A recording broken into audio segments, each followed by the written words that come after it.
Welcome to True Night Crime, where we dive deep into the shadows of real mysteries that still haunt us today. Tonight we're stepping back to Thanksgiving Eve 1971, over the skies of the Pacific Northwest, to uncover one of the most daring and enduring unsolved crimes in American history, the hijacking by the man known as D.B. Cooper. On November 24, 1971, a nondescript middle-aged man wearing a dark suit, white shirt, narrow black tie and sunglasses boarded Northwest Orient Airlines Flight 305 in Portland, Oregon. He purchased a one-way ticket to Seattle under the name Dan Cooper, a detail that would later be misreported in the media as D.B. Cooper, a name that stuck forever. Seated in the rear of the Boeing 727, he lit a cigarette and ordered a bourbon and soda. Shortly after takeoff, he handed a flight attendant a note. It claimed he had a bomb in his briefcase. He opened the case briefly to show wires and red sticks resembling dynamite. His demands were clear: $200,000 in $20 bills, 4 parachutes, and a fuel truck standing by in Seattle to refuel the plane upon landing.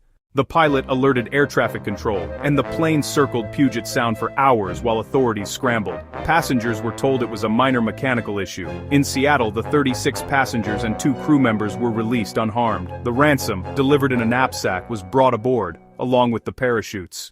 Cooper kept the remaining crew on the plane: the pilot, co-pilot, flight engineer, and 1 flight attendant. He instructed them to fly toward Mexico City at low altitude, under 10,000 feet, with the landing gear down, flaps lowered, and speed slowed to about 200 miles per hour. The route would take them southeast toward Reno, Nevada for a planned refuel. Around 8 p.m., somewhere over the rugged wilderness of southwestern Washington, a light indicated the rear air stair had been deployed.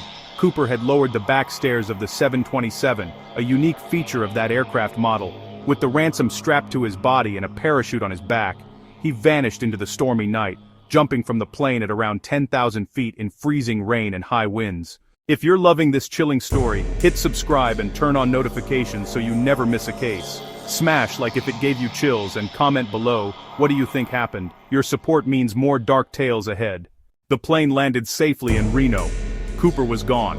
No trace of him was ever found. No body, no parachute, no significant ransom money spent. The manhunt was massive, the FBI's largest ever at the time. Hundreds of agents combed the suspected drop zone near Ariel, Washington.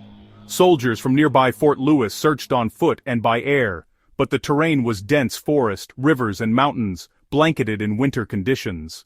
Suspicious characters were investigated. One early lead was a man named D.B. Cooper in Oregon, but he was quickly cleared. The alias Dan Cooper came from a Belgian comic book hero, a detail that fueled theories of a clever criminal with international ties. The money was marked with serial numbers recorded by the FBI. None ever surfaced in circulation, except for one small discovery. In 1980, a young boy digging on a sandbar along the Columbia River near Vancouver, Washington, found 3 bundles of rotting $20 bills, about $5,800, matching the ransom. The location, Tina Bar, was downstream from the suspected jump zone, suggesting the money may have washed there. Theories exploded. Did Cooper survive the jump?